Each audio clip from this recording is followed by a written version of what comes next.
and all this type of stuff, and nobody want to deal with the doggone spirit. So now all of a sudden this stuff starts coming in the spirit, and all of a sudden it starts sounding real stupid. So we want to deal with that because there's two kinds of knowledge. There's the hidden side of things. C.W. Ledbetter, the culture, wrote a book called The Hidden Side of Things. It's a book out, and everything that you think is real in this hologram, which is the physical, which is the lowest, there's a hidden side. Cracker got that stuff from us out of the British Museum where they dug our stuff about Africa. C.W. Ledbetter wrote a book, Hidden Side of Things. Now the book is, you can get the book from Health Research, where you can get a lot of out-of-print books. Another book is called Occult Chemistry, which means that the chemistry and all the science, the entire science that you learn, there's an occult side of the thing, which is the real roots, or the real juice, and the stuff that you learn is just a mathematical equation. It's just philosophy. It don't do anything, you see. Now, you know, we have gone all over the universe to get the cracker. He can't even build a real deal spaceship. He's based on his new technology, based on out in Nevada. They got these new spaceships and nothing but airplanes, brown airplanes, and they can fly up in the air and they fool everybody. But yet he cannot do anything to go outside of the universe in a real deal fashion in that other little space shuttle. Which, even though he sent up one 2 weeks ago, they turned around and the next week sent up another one that they didn't tell people about.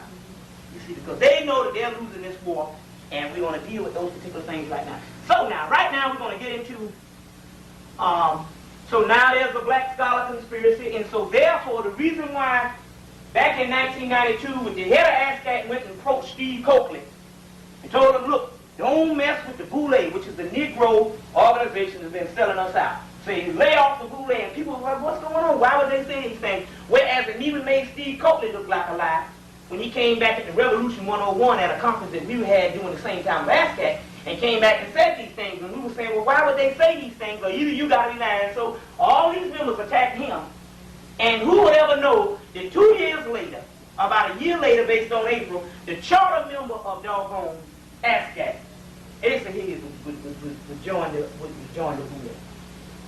You see? Because if you're not willing to stand up in this cracker face and willing to down what it is, you don't even need to be in the game. Or, either yet, not willing to kill it what it is. And it's just like a brother O'Tim, who was a brother. He's set for Dr. Ben, and he does a lot of marrying people down in the African weddings and all, and he's a conspiracist and one of the great scholars, and also was a clergyman. He said, look, we need to produce a group of black people that's going to come in and say what they got to say with no holds barred. Our black people have suffered enough not for you to candy coat it and somebody shuffle around the real issues, and they don't want to say a certain amount of things and all this, yet we dying the whole time because we got a lack of knowledge, and the people will perish from a lack of knowledge. You're supposed to, based on biblical law, you're supposed to strike down all things which is evil, so therefore you should never speak anything that's evil under the rug.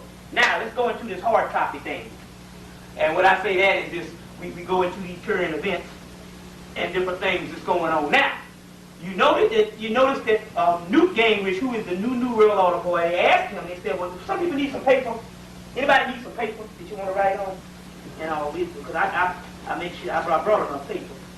And Newt Gingrich said that when they asked him was he going to run for president, the first thing he said was, just take some sheets and pass some around. And if you need some more, I think I got some more.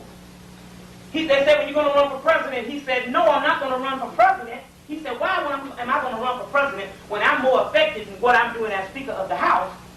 Which he's saying that this was no such thing as the presidential thing in the first place.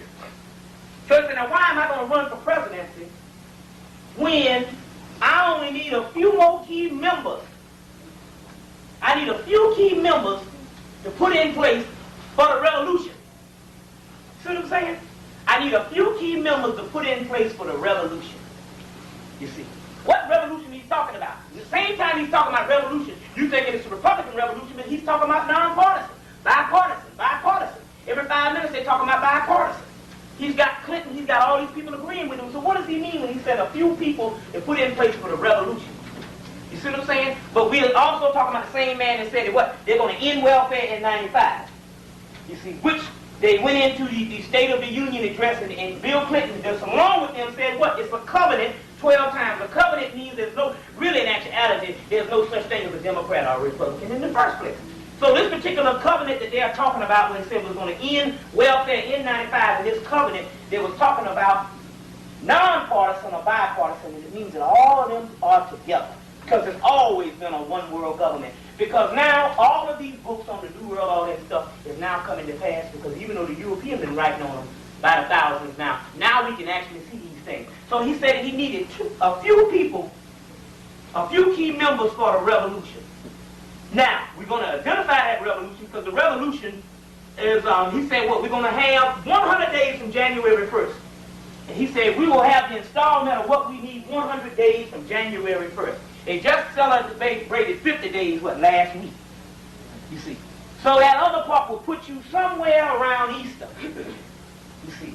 And when we start dealing with the vernal equinox and stuff, you will understand why they have to do 100 days talking about the spring equinox, because they understand there's going to be something in you waking up around that time, the brothers and sisters on the frequency first.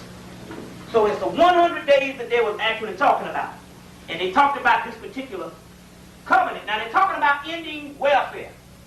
And you understood about the ending the welfare. You understood that how in the devil is welfare is 1% of the whole budget. And they said, well, they're going to go to they said they're going to spend billions of dollars to doggone Mexico. But yet a person is born in this country, they're going to end the welfare, which is a doggone. And so they got these doggone Negroes. Now it's funny, you know that it's sad in the day when we can go on the Rolanda show. One day she has the homosexuals, and they got more clout than anybody. And anybody is even, nobody don't want to quote nothing or want to say anything to offend them. But the next day they got the welfare mothers and everybody, black and white, jumping down these people's throats. Now I say, you know, it's a sad day when a black woman got to come on the TV set and defend herself for making $150 a damn month. Well, when you go, I don't care what nobody says. Number one, you cannot really afford the food in the supermarkets now. $20 used to get you a lot, and $100, you know what I'm saying. Now to get a decent amount of food for a family, you can't spend but a minimum of $100. You see what I'm saying? Mostly everything that's in the supermarket is now what, about $5. So that means that you get 4 out items, you're hitting on the 20 mark. So we're talking about food that's non-affordable, you see. Now how is it that they're going to end welfare when we understood based on Reaganomics that brought forth, based on 10 years of Reaganomics with the whole Bush thing, brought forth the worst homeless problem in America. Now yet they're going to talk about ending welfare. You know that this thing is all about getting rid of the Negro by a certain time. Now, we got to deal with some other things that's going down. We got this bill, what is it? The H.R. 666 bill.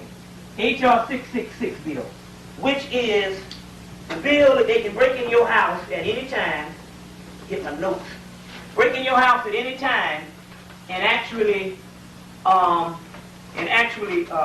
shake a brother down, which they've been doing